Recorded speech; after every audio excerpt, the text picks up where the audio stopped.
Nobody cares about your business. My plan comes first before anything else.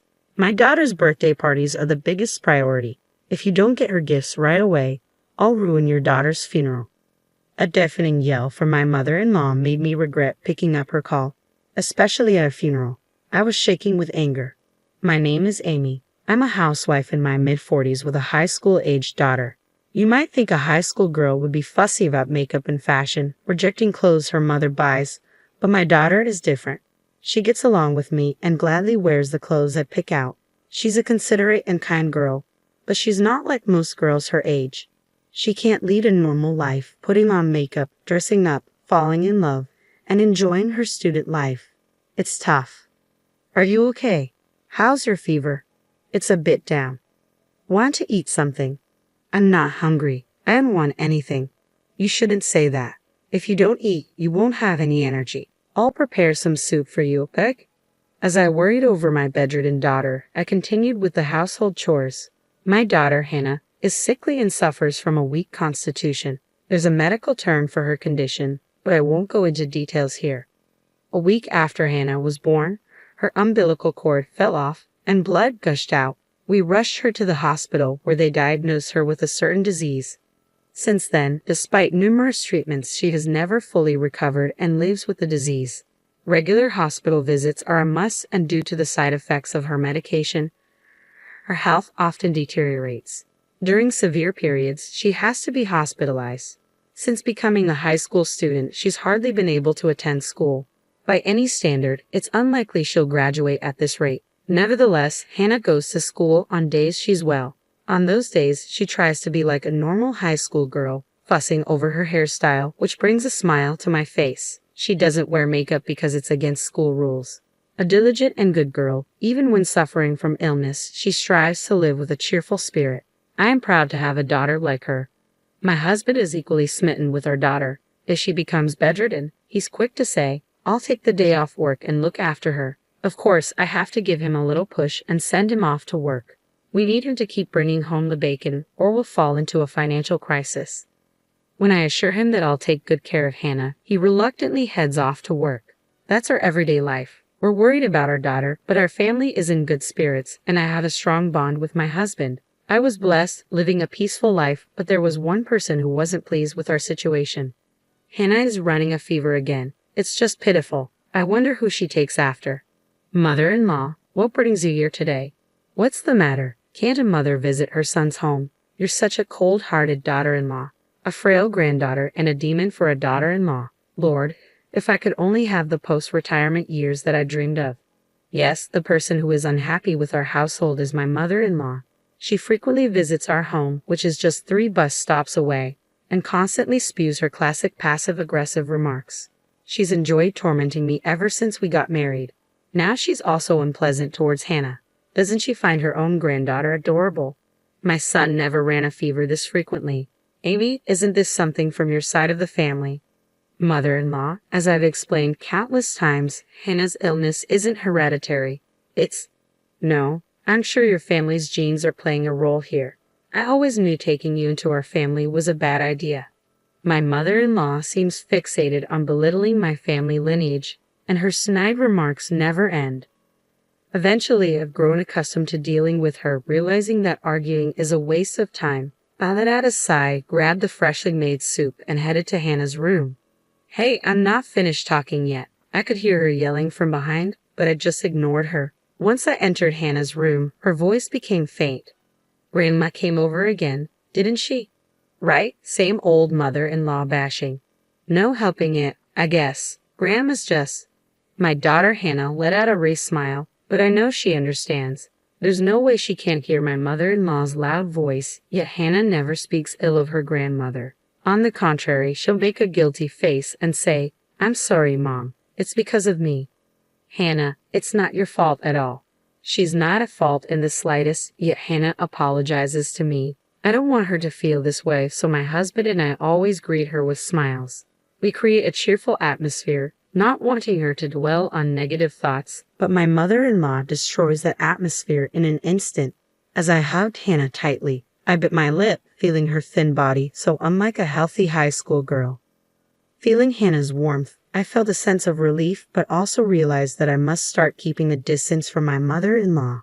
My days are occupied with taking care of my frail daughter, and on the rare days she goes to school, I worry non-stop. I took back our house keys from my meddling mother-in-law. Days were filled with endless quarrels with her, my husband working hard for our beloved family, and my laughing daughter Hannah. Despite everything, they were peaceful days, and I thought they would last forever. I don't know why I believed that. There's no such thing as forever. Everything that begins must also end. On a rainy summer day, Hannah fell ill amidst the unrelenting heat. The doctor looked grim as he reviewed the test results. I held my trembling daughter in my arms, and then she was admitted to the hospital.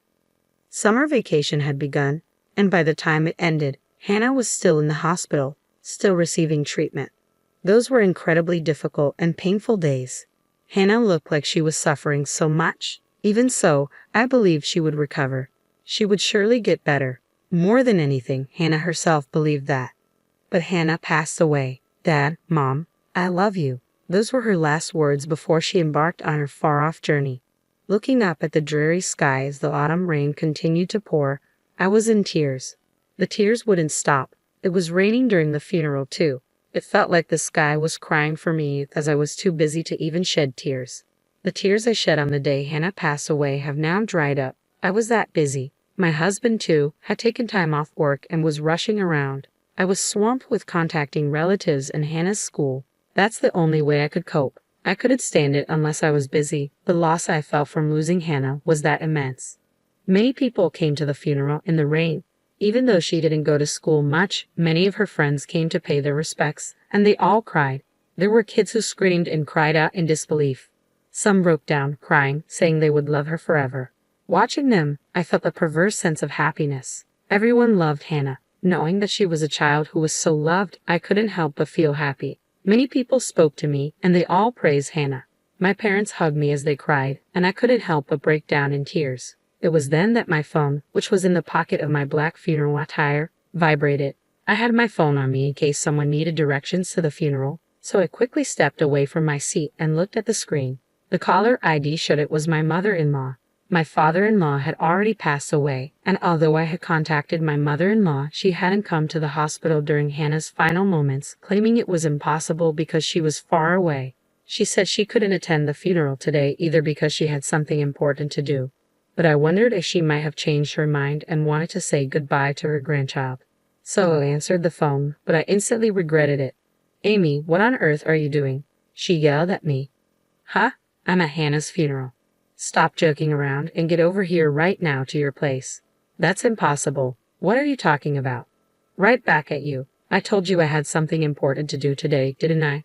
Hurry back and help me out. I don't have anything more important than my daughter's funeral.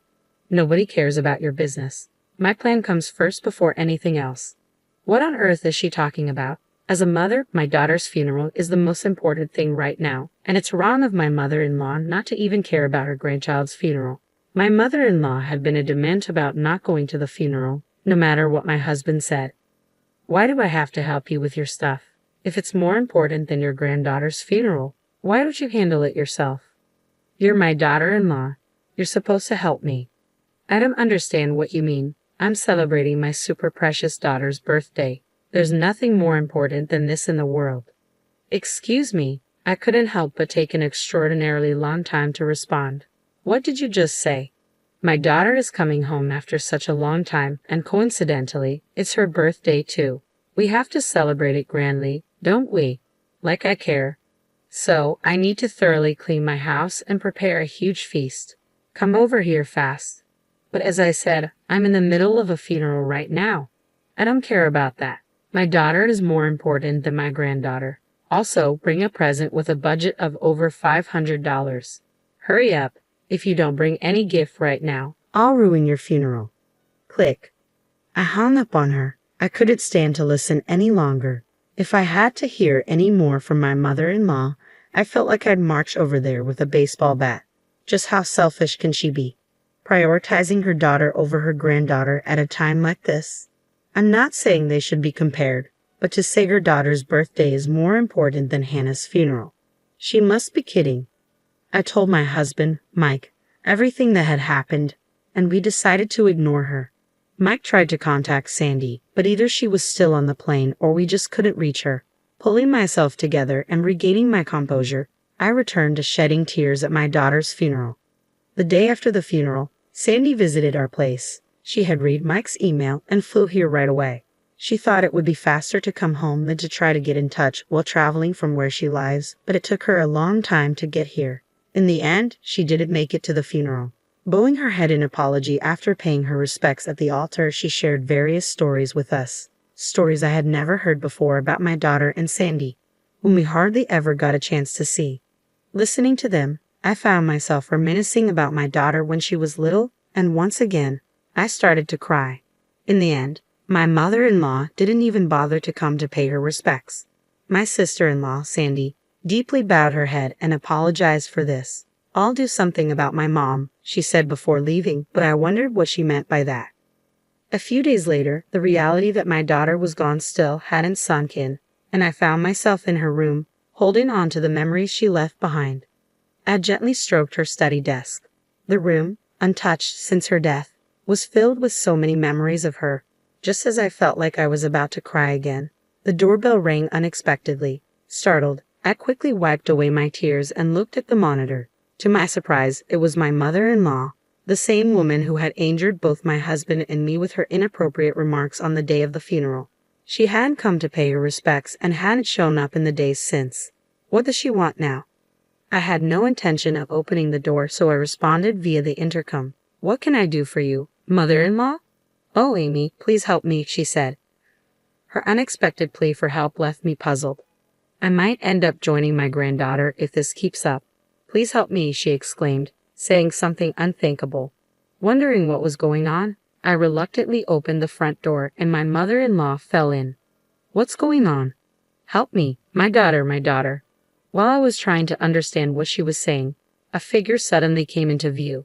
Well, here you are, Mom," the figure said. It was Sandy. She had a smiling face, but it gave off a silent pressure. "She's here, huh? What? Seeing the pale face of my mother-in-law, who screamed at the sight of Sandy, I was completely stunned. What on earth is happening? "Oh, come on, don't say things like she's here. It's rude. See, Mom, it's your cute daughter, right?" No, not cute at all. What in the world is going on? Just the other day, she was talking about her daughter's birthday being more important than my daughter's funeral. What happened in just a matter of a few days? While I stood there bewildered, Sandy handed something to our mother-in-law. "Don't worry, the next part is much easier. Here, you just need to put this on your head and go about your life." Saying this, Sandy put it on my mother-in-law's head. She shook it off and hid behind me. "I'm not wearing that." "Why not? People will think I'm a weirdo if I walk around with that on my head." Wondering what on earth it was, I looked at the object that had fallen to the floor. It was a mask, not the kind you would see at a fair, but something else. A mask that you might see worn by a tribe living deep in Africa during some strange ritual, the kind of thing a shaman might like. And why does Sandy have something like this? Why put it on my mother-in-law's head? "This mask is used for fortune-telling," Sandy explained. "Where I live," Sandy explained in response to my question, "this mask has an interesting history. It's a great craft work that has been passed down since ancient times." I was stunned. "Well, yeah, it looks like it. So you're going to put this mask on top of my mother-in-law's head, not on her face?" "Right, if it's on her face, she wouldn't be able to see anything. This isn't an ordinary mask with holes for the eyes. If it did have holes, I wouldn't mind letting her wear it on her face." "And what happens when she puts it on?" "Oh, you didn't know? This mask has a demon-repelling effect." As if I would know about such an effect. A demon repellent, exactly, no matter how hard you think about it. She's clearly possessed by a demon, right? Sandy pointed at my mother-in-law. Her own daughter saying such a thing. So this is what she meant by, "I'll do something about my mom." If she wears this for a few days, I think she'll definitely become a normal human being with morals. I've been trying several methods for the past few days. A different method. I had her wear a necklace of garlic and run around the neighborhood. Isn't that for vampires, not demons? Or are vampires also demons? I'm not quite sure, but oh well. But what's with the running? Is that why my mother-in-law's been looking so worn out? That must have smelled terrible. Garlic isn't that bad unless you cut it open. You know that's not really the point, but that's beside the point. The issue is that she wore that and spent a few days running. I really wish I could have seen that. Do you want to see the pictures? Oh yes, please. Sandy has pictures. What a pro. You guys, what are you so happy about?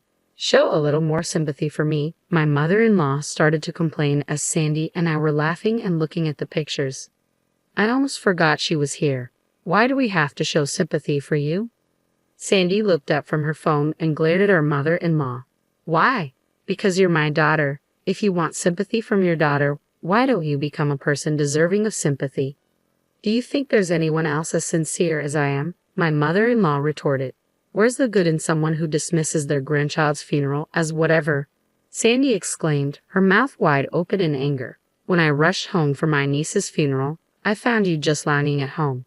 When I asked if the funeral was over, you boldly said you didn't go. I thought maybe you were sick, but you were just doing push-ups to show how fit you were.